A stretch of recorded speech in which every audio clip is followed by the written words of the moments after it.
ஆதியாகமம் 35ஆம் அதிகாரம் 4வது வசனத்திலிருந்து நம்ம இதை கொஞ்சம் படிப்போம். இந்த வசனத்தை தியானம் பண்ணுவதற்கு முன்பு கர்த்தருடைய நாமத்தில் சிறிய ஜெபத்துடனே நாம் இதை ஆரம்பிப்போம். அன்பின் தேவனே, ஜீவனோட தகப்பனே, எங்களை நேசித்த ஆண்டவரே, இந்த வேதத்தின் ரகசியங்கள் என்ற தலைப்பில் ஆண்டவரே அநேக காரியங்கள் நீங்கள் கற்றுக் கொடுத்து கொண்டு இருக்கிறீங்க. இப்பொழுது இந்த வசனத்தை தியானம் பண்ணும்போது நீரே துணையாக இந்த வழிநடத்த வேண்டும் என்று இயேசுவின் நாமத்தில் வேண்டிக் கொள்கிறேன் பிதாவே, ஆமேன். ஆதியாகமம் 35ஆம் அதிகாரம் 4வது வசனத்திலிருந்து படிக்கிறேன், கேளுங்க. அப்பொழுது அவர்கள் தங்கள் கையில் இருந்த எல்லா அந்நிய தெய்வங்களையும் தங்கள் காதானிகளையும் யாக்கோபினிடத்தில் கொடுத்தார்கள். யாக்கோபு அவைகளை சீக்கேம் ஊர் அருகே இருந்த ஒரு கர்வாலி மரத்தின் கீழ் புதைத்து போட்டான். பின்பு பிரயாணம் புறப்பட்டார்கள். அவர்களை சுற்றிலும் இருந்த பட்டணத்தாருக்கு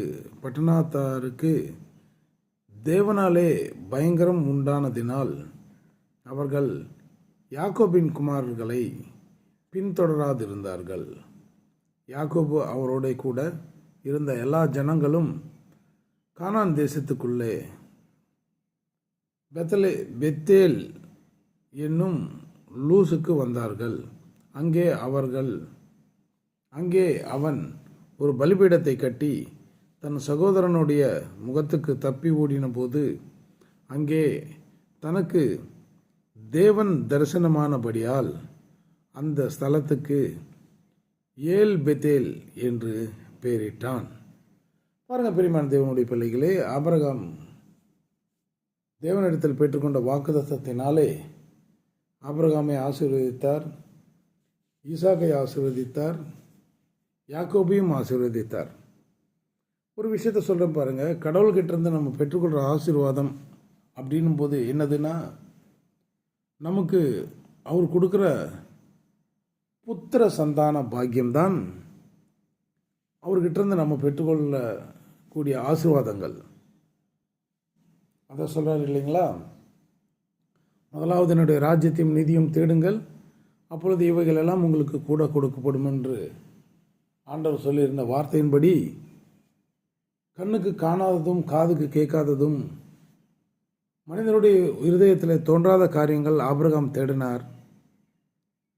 ஸோ ஆண்டவர் ஆபிரகாமை ஆசீர்வதித்தார். ஆசீர்வாதம் என்றால் பிள்ளைகள் பெற்றுக்கொள்வது, சந்தான உற்பத்தி, தனக்குன்னு தன்னுடைய சந்ததியை உற்பத்தி பண்ணுவதற்கு ஆண்டவர் உருவாக்கக்கூடிய அந்த பிள்ளைகள் தான், அதுதான் ஆசீர்வாதம். மற்றபடி உலக காரியங்களையோ பணமோ பொக்கிஷமோ அதெல்லாம் கூட கொடுக்கப்படக்கூடிய காரியங்கள். ஆபிரகாமுக்கு அப்படி தான் ஆண்டவர் கொடுத்தார்.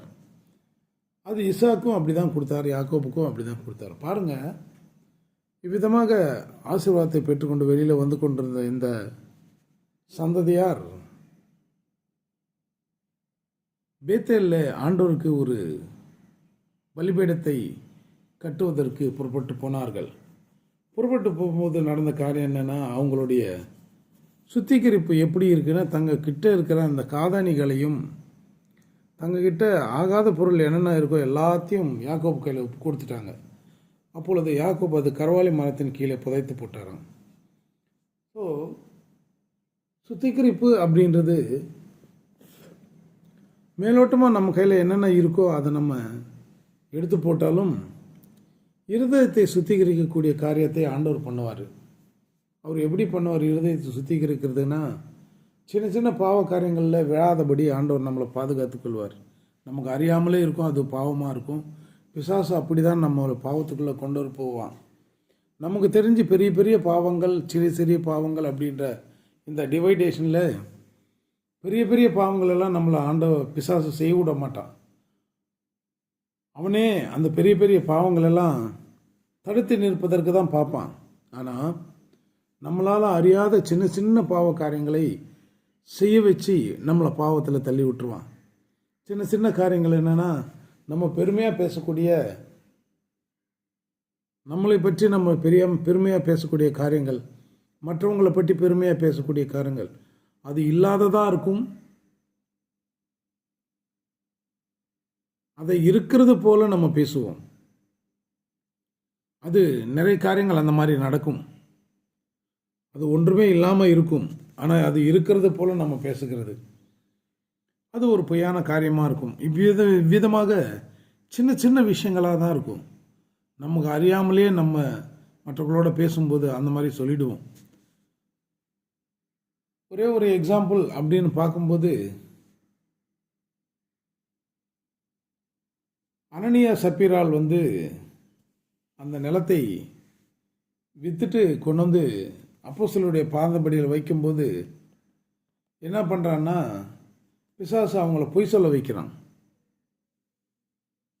பேதுரு கேட்குறாரு, அப்போஸ்தலர் 5ஆம் அதிகாரத்தில் இருக்கும். பேதுரு கேட்குறாரு, இவ்வளோக்கு தான் விற்றீங்களா அப்படின்னா, ஆமாம் அப்படிங்கிறாரு. ஒரே வார்த்தை தான். அவர் நினச்சிட்டு இருப்பார், இவங்களுக்கு என்ன தெரியும், நம்ம எவ்வளோக்கு விற்றதெல்லாம் இவங்களுக்கு என்ன தெரியும். சப்பீராலும் கேட்கும்போது எவ்வளோக்கு விற்றீங்களான்னா, ஆமாம் அவ்வளோக்கு தான் விற்றோம் அப்படின்றாங்க. அதாவது அவங்களுடைய நிலத்தை விற்று அப்போஸ்தலருடைய பாதபடியில் கொண்டு வந்து வைக்கணும் அப்படிங்கிறது ஒரு கட்டாயமான ரூலாக அவங்க அது கொண்டு வரல. ஆனால் அவங்க என்ன சொன்னாங்கன்னா, தங்களுடைய தேவைகளுக்காக, ஊழியத்துக்காக தேவையான காரியங்கள் செய்யும்போது அங்கிருந்த மக்கள் தங்களுடைய சொத்துக்களை விற்று அப்போஸ்தலருடைய பாதபடியில் கொண்டு வந்து வைத்திருந்தாங்க. அப்படி வைக்கும்போது இவங்களும் தங்களுடைய பங்கை கொடுக்க அந்த இடத்துல விற்று கொண்டு வந்தாங்க. எதுக்கு இந்த எக்ஸாம்பிள்னா, யாக்கோபின் இடத்துல அவங்க எல்லாத்தையுமே ஒப்பு கொடுத்துட்டாங்களாம். எப்படி ஒப்பு கொடுத்துட்டாங்கன்னா, தங்களுடைய காதாணிகளை எடுத்து யாக்கோபு கையில் ஒப்பு கொடுத்துட்டாங்க. தங்களுக்குன்னு இருந்தது எதுவுமே அவங்க வச்சுக்கல. அவங்க கையில் எல்லாத்தையுமே இவங்க ஒப்பு கொடுத்தபடியாக சொல்லப்பட்டிருக்கு. 4வது வசனத்தை மறுபடியும் படிக்கிறேன், கேளுங்க. அப்பொழுது அவர்கள் தங்கள் கையில் இருந்த எல்லா அந்நிய தெய்வங்களையும் தங்கள் காதணிகளையும் யாக்கோபினிடத்தில் கொடுத்தார்கள். ஸோ இவ்விதமாக பிரியமான தேவனுடைய பிள்ளைகளே, நம்மளுடைய காரியங்கள் எல்லாவற்றையும் நம்ம ஆண்டவர் இடத்துல ஒப்பு கொடுக்கணும். இந்த காலத்தில் நிறைய பேர் ஊழியர்காரர்கிட்ட சொல்லுங்கள், உங்களுடைய கஷ்டங்கள், உங்களுடைய பாவங்கள், உங்களுடைய துன்பங்கள் எல்லாம் ஊழியக்காரர்கிட்ட சொல்லுங்கள், அது உங்களுக்கு தீர்வு காணப்படும் அப்படின்னு சொல்லுவாங்க. ஊழியக்காரர் இடத்துல சொன்னால் தீர்வு காணப்படும் அப்படிங்கிறது 100க்கு 100% உண்மை அல்ல. அவர்கள் ஊழியக்காரர்கள் உங்களுடைய விண்ணப்பத்தை, அந்த காலத்தில் எப்படி பாவம் செய்து பாவ பரிகாரார்த்த பலியாக இரத்தத்தை சிந்துதல் கொடுப்பாங்களோ, அந்த இரத்தத்தை அதே பரிசுத்தமான அந்த இடத்துல கொண்டு போய் அந்த ஊழியக்காரர் தெளிப்பார். அந்த ஆசாரியன் அந்த இடத்துல கொண்டு போய் தெளிக்கும்போது, இது இவருடைய பாவத்துக்காக கொடுக்கப்பட்ட ரத்தம் அப்படின்னும் போது அந்த பாவ மன்னிப்பு கிடைக்கும். அவ்விதமாக இந்த காலத்திலையும் ஊழியக்காரர்கள் தங்களுடைய பாவ அறிக்கை ஊழியக்காரர்களிடத்தில் அறிக்கை இடும்போது அவங்க கொண்டு போய் ஜபத்தில் தான் வைக்க முடியும், ஆண்டவர் இடத்துல சொல்ல தான் முடியும்.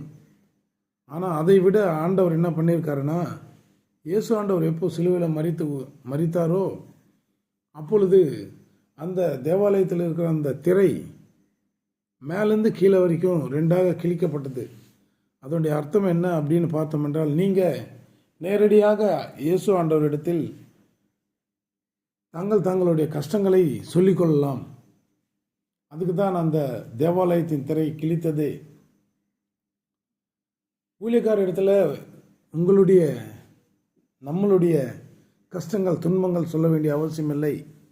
இவங்க எப்படி யாக்கோபின் இடத்தில் நேரடியாக ஒப்பு கொடுத்தாங்களோ அவ்விதமாக நம்மளுடைய கீழ்ப்படியாமைகள், நம்மளுடைய கஷ்டங்கள், நம்மளுடைய துன்பங்கள், நாம் படுகிற பாடுகள் எல்லாவற்றையும் இயேசு ஆண்டவர் இடத்துல நேரடியாக நம்மளை ஜபத்தில் ஏறெடுக்கலாம். அப்படி சொல்லும்போது அவர் நன்றாக நம்மளுடைய ஜபத்தை கேட்டு அதுக்கு தேவையான பதிலையும் நமக்கு அளிப்பார். பாருங்கள் பிரியமான தேவனுடைய பிள்ளைகளே, இந்த காரியங்கள் எல்லாம் நம்ம பெருமையாக சொல்லிக்கொள்ளலாம். நம்ம ஆண்டவர் நம்மளுடைய ஜபத்தை கேட்டு நமக்கு செய்யக்கூடிய தேவன். நம்மளுடைய சம்பாத்தியத்தில் ஏதோ ஒரு பக்கம், ஏதோ ஒரு அறியாமையால் நடக்கக்கூடிய காரியங்களில் கீழ்ப்படியாமை என்றது ஒன்று கண்டிப்பாக இருக்கும். ஏன்னா பிசாசு அது செய்யக்கூடியவன். அவனுடைய அதிகாரம் தான் இந்த உலகத்தில் இப்போ செலுத்தப்பட்டுக்கொண்டதுக்கு. அவனுடைய அதிகாரத்துக்கு கீழே இருக்கிற நமக்கு ஏதோ ஒரு வகையில் தொல்லை கொடுத்துக்கிட்டே இருப்பாங்க. அந்த மாதிரி விஷயத்தில் நம்மளை அறியாமலே நம்ம ஒரு சில காரியங்கள் நம்ம செய்து முடிப்போம். இவ்விதமான காரியங்கள் எல்லாம் நம்ம இயேசு ஆண்டவர் இடத்துல ஒப்பு கொடுக்கும்போது அவர் அதை என்ன பண்ணுவாருன்னா, சிலுவையின் பின்னாலே மறைச்சிருவார். எப்படி யாக்கோப்பு இந்த கர்வாலி மரத்தின் கீழே கொண்டு போய் குழி தோண்டி புதைத்து விட்டாரோ, அவ்விதமாகவே இயேசு ஆண்டவர் நம்மளுடைய பாவத்தை எல்லாவற்றையும் மன்னித்து, நம்மளுடைய கீழ்ப்படியாமை, நம்மளுடைய மீறுதல்கள், அறியாமல் நம்ம செய்த பாவங்கள், தெரியாமல் நம்ம செய்யக்கூடிய கடவுளுக்கு விரோதமான காரியங்கள் எல்லாவற்றையும் சிலுவைக்கு பின்னாலே போட்டுருவார். சிலுவைக்கு பின்னால் அப்படின்னும் பொழுது சிலுவையின் முன்னாடி என்ன தெரியும்? இயேசு ஆண்டவர் பட்ட பாடுகள், நமக்காக அவர் சிந்தின ரத்தம், அதுதான் நமக்கு கண்ணுக்கு தெரியுமே தவிர நம்மளுடைய பாவம் ஒரு பொழுதும் திருப்பி நமக்கு தெரியாது. ஏன்னா நம்ம ஒப்பு கொடுத்துடுறோம் அவர் கையில். அவ்விதமாகவே இயேசு ஆண்டவரும் நம்முடைய பாவத்தை ஒரு பொழுதும் திரும்ப திரும்ப ஞாபகப்படுத்தி கொள்ள மாட்டார். ஒரு தடவை புதைத்து விட்டாரே என்றால் திருப்பி அதை நோண்டி எடுக்கிற விஷயம் இயேசு ஆண்டவர் இடத்துல கிடையாது. அதற்கு பிறகு ஆண்டவர் நம்மளை எதுக்கு அழைக்கிறார் அப்படின்னு பார்த்தோம் என்றால், அவரை ஆராதிக்கும்படி அழைக்கிறார். அவர் இடத்துல போய் நம்ம கஷ்டங்கள் எல்லாம் சொல்லி அவரை ஆராதித்து அவரை துதித்து நம்ம போயிட்டோமே என்றால் ஆண்டவர் நம்மளை மென்மேலும் ஆசீர்வதிப்பார். ஏன் அவரை ஆராதிக்க வேண்டும்? இயேசு ஆண்டவரை ஏன் ஆராதிக்க வேண்டும் அப்படின்னு பார்க்கும்போது, இயேசு ஆண்டவரை நம்ம தொழுது கொள்ள வேண்டும், ஆராதிக்க வேண்டும் என்ற காரியங்களில் ஏன் நம்ம செய்கிறோம் அப்படின்னு பார்த்தால், நம்ம சரீரத்துக்குள்ளே இருக்கிறது அவருடைய ஆத்மா. அவரை மட்டும்தான் அது வணங்க வேண்டுமே தவிர வேறு யாரையுமே அந்த ஆத்மா வணங்கக்கூடாது. அதுதான் அந்த இயேசு ஆண்டவர் பிசாசாலே சோதிக்கப்படும் போது மத்திய எழுதின சுவிசேஷம் 4ஆம் அதிகாரத்தில் சொல்லப்படுகிறார், உன்னுடைய தேவனாகிய கர்த்தரை மட்டுமே நீ சேவிக்கணுமே தவிர வேறு யாரையும் சேவிக்கக்கூடாது. ஏன் இயேசு ஆண்டவருக்கு தெரியாதா பிசாசு விதமாக சோதிப்பான் என்று? கண்டிப்பாக தெரியும். இயேசு ஆண்டவர் சோதிக்கப்படுவார் என்றதும் தெரியப்பட்ட விஷயம்தான். ஆனால் பிசாசானவனுக்கு இயேசு ஆண்டவரை கிட்ட போய் சோதித்தால் அவர் பாவத்தில் விழமாட்டார் என்று பிசாசுக்கு தெரியாதா? தெரியும். ஆனாலும் ஆண்டவரை சோதித்து அவரை பாவத்தில் தள்ளணும் என்று பிசாசு அந்த இடத்துல இயேசு ஆண்டவரை சோதிக்கிறான். பாருங்க பிரியமான தேவனுடைய பிள்ளைகளே, அவர் மகிமையின் சரீரத்தில் இருக்கும்போது ஒரு நாளும் பிசாசு அவர் இடத்துல போன மாதிரி எங்கேயுமே எழுதப்படவில்லை. அவர் இந்த உலகத்துக்கு மாம்சத்தோடு வரும்போது பிசாசானவன் அவர் பிறந்த முதல் நாளுக்கு முதற்கொண்டு பிரச்சனை பண்ணிக்கிட்டே இருக்கிறான், அவர் உயிர் போகிற வரைக்கும். ஏனென்றால் மனிதனை தான் பிசாசு பாவத்தில் தள்ள முடியுமே தவிர தேவதூதர்களையோ அல்லது இயேசு ஆண்டவரையோ பாவத்தில் தள்ள முடியாது. மனிதர்களை ஈஸியாக பாவத்தில் தள்ள முடியும். அவ்விதமாக தான் ஏவாளை ஏமாற்றினார். அதனால் நம்முடைய பாவங்கள் எல்லாம் ஆண்டவர் இடத்துல அறிக்கையிட்டு அவர்கிட்ட ஒப்பு கொடுத்த பிறகு நம்ம செய்ய வேண்டிய காரியம், இங்கே யாக்கோபு எப்படிலே பேத்தலில் போய் ஆண்டவருக்கு பலிபீடத்தை கட்டி அவரை தொழுது கொண்டார்களோ, அவ்விதமாக நம்மளும் நம்மளுடைய பாவங்களை அறிக்கையிட்ட பிறகு அவரிடத்துல போய் நம்ம ஆராதிக்கணும், தொழுது கொள்ளணும், அவரை நாள்தோறும் நம்ம சேவிக்கணும். வேதத்தை வாசிக்கிறது, அவரை துதிப்பது, அவருடைய சத்தியமான காரியங்கள் தியானிப்பது செய்தோம் என்றால் நம்மளுடைய மனது ரொம்ப நிம்மதியாக இருக்கும். 7வது வசனம் படிக்கிறேன் கேளுங்க. அங்கே அவன் ஒரு பலிபீடத்தை கட்டி தன் சகோதரனுடைய முகத்துக்கு தப்பி ஓடின போது அங்கே தனக்கு தேவன் தரிசனமானபடியால் அந்த ஸ்தலத்துக்கு ஏல் பெத்தேல் என்று பெயரிட்டான். தன்னுடைய சகோதரனுடைய முகத்துக்கு தப்பி ஓடின போது, அதாவது யாக்கோபு தன்னுடைய ஆசீர்வாதத்தை இவர் எடுத்துக்கொண்டு தன்னுடைய சகோதரன் ஏசாவுடைய முகத்துக்கு தப்பி ஓடி போய் கொண்டிருக்கிறான். அப்பொழுது தேவன் யாக்கோபுக்கு தரிசனமானார். எதுக்கு தரிசனமானார்னா, ஆபிரகாமுடைய சந்ததியை ஆசீர்வதிப்பேன்னு சொன்ன தேவன் இந்த ஆசீர்வாதம் தொடர்ந்து யாக்கோபின் இடத்துல வந்தனால யாக்கோபை ஆண்டவர் தரிசித்து பேசுகிறார். பாருங்கள் பிரியமான தோழிகளே, 8வது வசனத்தில் படிக்கிறேன். ரெபேக்காலின் தாதி ஆகிய தெபோரால் மரித்தது. பெத்லெஹேமுக்கு சமீபமாயிருந்த ஒரு கருவாலி மரத்தின் கீழ் அடக்கம் பண்ணப்பட்டால் அதற்கு அல்லோன் பகூத் என்று பேர் உண்டாயிற்று. யாக்கோபு பதான் அராமிலிருந்து வந்த பின்பு தேவன் அவனுக்கு மறுபடியும் தரிசனமாகி அவனை ஆசீர்வதித்து, இப்பொழுது உன் பேர் யாக்கோபு, இனி உன் பேர் யாக்கோபு எனப்படாமல் இஸ்ரவேல் என்று உனக்கு பேர் வழங்கும் என்று சொல்லி அவனுக்கு இஸ்ரவேல் என்று பெயரிட்டார். இவ்விதமாக ஆண்டவரை நம்ம தொழுது கொண்டு ஆண்டவர்கிட்ட நம்ம வரும்போது நம்மளுடைய பாவக்காரியத்தை எல்லாம் நீக்கி விட்டாரே என்றால் நமக்கு ஒரு புதிதான பேர் ஆண்டவர் கண்டிப்பாக கொடுப்பார். அவ்விதமாக கொடுக்கும்போது ஆண்டவர் நம்மளை அவரை கிட்ட ரொம்ப சேர்த்துப்பார். சிக்ஷர்களை கூட அழைத்த போது பேதுருவுக்கு பேர் மாற்றினார். அவ்விதமாக தங்களுக்கு பிடித்த ஒவ்வொரு நபரையும் ஆண்டவர் எவ்வளோ ஆசீர்வதிக்கணுமோ அவ்வளோ ஆசீர்வதிப்பார். ஆண்டவருக்கு பிடிக்க வேண்டும் என்றால் அவர் சொல்லக்கூடிய காரியங்கள் நம்ம செய்ய வேண்டியது தான். அதை மீறுதல்களினால் நம்ம இழந்து போகிறோமே தவிர அந்த மீறுதல்கள் எல்லாவற்றையும் நம்ம விட்டுட்டோமே என்றால் ஆண்டவர் நமக்கு எல்லாமே செய்து கொடுப்பார். 12வது வசனம் படிக்கிறேன், கேளுங்க. நான் ஆபிரகாமுக்கும் ஈசாக்கும் கொடுத்த தேசத்தை உனக்கு கொடுப்பேன், உனக்கு பின் உன் சந்ததிக்கும் அந்த தேசத்தை கொடுப்பேன் என்று சொல்லி தேவன் அவனோடு பேசின ஸ்தலத்திலிருந்து அவனை விட்டு எழுந்தருளி போனார். பாருங்கள் பிரியமான தேவனுடைய ஆபிரகாம், ஈசாக்கு, யாக்கோபு இவங்க 3 பேரையும் ஆண்டவர் ஆசீர்வதித்திருக்கார். ஆபிரகாமுக்கும் ஈசாக்கும் கொடுத்த தேசத்தை உனக்கு கொடுப்பேன் என்று வாக்குத்தத்தம் கொடுக்கிறார். இவ்விதமான வாக்குத்தத்தங்கள் எல்லாம் ஆண்டவர் மனிதனுக்கு கொடுத்து தான் சொன்னதை நிறைவேற்றுகிறார். எல்லாத்தையும் நம்ம பெற்றுக்கொள்ள வேண்டும் என்றால், நம்மளை நம்ம சுத்திகரித்து கொண்டிருந்தோம் என்றால் எல்லாவற்றையும் நம்ம பெற்றுக்கொள்வோம். அவ்விதமாக ஆண்டவர் நம்மளை ஆசீர்வதித்து தினந்தோறும் நாள்தோறும் ஒவ்வொரு நொடியும் நம்மோடு பேசுவார். ஜெபிப்போம். அன்பின் தேவனை, ஜீவனோட தகப்பனே, எங்களை நேசித்த ஆண்டவரே, இந்த காலை நேரத்தில் ஆண்டவரே எங்களை சுத்திகரித்து கொண்டு எங்களுடைய பாவங்களை ஆண்டவரே அறிக்கை செய்திருக்கும் போது ஆண்டவரே நீங்கள் அவற்றை எல்லாவற்றையும் திரும்ப ஞாபகம் படுத்தாத அளவுக்கு ஆண்டவரே அதை மறைத்து போடுவீங்க. உம்மிடத்தில் வந்து தொழுது கொள்ளும்போது ஆண்டவரே உம்மை தேடி வரும்போது நீர் எங்களை ஆசீர்வதிப்புறீங்க. இதோ ஆபிரகாமுக்கும் ஈசாக்கும் வாக்குத்தத்தம் பண்ணப்பட்ட இடத்துக்கு உன்னை நான் கொண்டு போவேன் என்று யாக்கோபோடு நீங்கள் சொன்னீங்களே ஆண்டவரே. அவ்விதமாகவே யோவான் எழுதின சுவிசேஷம் 14ஆம் அதிகாரத்தில் எங்களுக்கு வாக்குத்தத்தம் கொடுத்துருக்குறீங்க. உங்களுடைய இருதயங்கள் கலங்காது இருப்பதாக, என்னுடைய பிதாவின் இடத்தில் அநேக வாசஸ்தலங்கள் உண்டு, நான் மறுபடியும் வந்து உங்களை நான் அங்கே இடத்துல கொண்டு போவேன் என்று சொன்னீங்க. அந்த வார்த்தையை நாங்கள் நம்பி இந்த காலையில் எங்களுடைய எல்லாவற்றையும் உம்மிடத்தில் சரி செய்து கொண்டு உம்மை தொழுது கொள்ள ஆராதிக்க வந்திருக்கிறோம் ஆண்டவரே.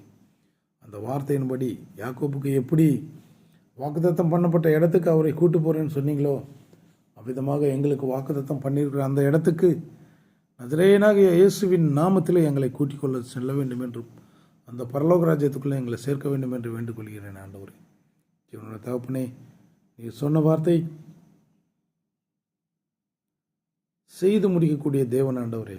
அதனால் மதிய கரங்களில் வந்து ஒப்பு கொடுக்குறோம். எங்களுடைய வாழ்க்கையை சுத்திகரித்து எங்களுடைய வழிகளை சுத்திகரித்து எங்களை சீர்படுத்தி பரலோக ராஜ்யத்துக்கு சேர்த்துக்கொள்ள வேண்டும் என்று இயேசுவின் நாமத்தில் வேண்டுகொள்கிறேன் பிதாவே, ஆமேன். பிரியமான தேவனுடைய பிள்ளைகளே, இந்த வசனங்களெல்லாம் நல்லா படிங்க, மற்றவர்களுக்கு ஷேர் பண்ணுங்கள். இந்த சேனல்ஸ் கொஞ்சம் நீங்கள் நிறைய சப்ஸ்கிரைப் பண்ணுங்கள். சப்ஸ்கிரைப் பண்ணும்போது அப்பப்போ ஆண்டவர் நம்மளோட பேசுகிற வார்த்தைகள் உடனே நமக்கு கிடைக்கும். அது நீங்களும் கேட்கலாம், மற்றவர்களுக்கும் அதை ஷேர் பண்ணி அவங்களும் சப்ஸ்கிரைப் பண்ண சொல்லிவிட்டு நம்ம எல்லாமே ஒரு காலகட்டத்தில் ஒரு பெரிய ஊழியத்தில் நம்ம பங்கு பெற்று அநேக ஆத்மாக்களை தேவனுக்கென்று ஆதாயப்படுத்தலாம். நன்றி.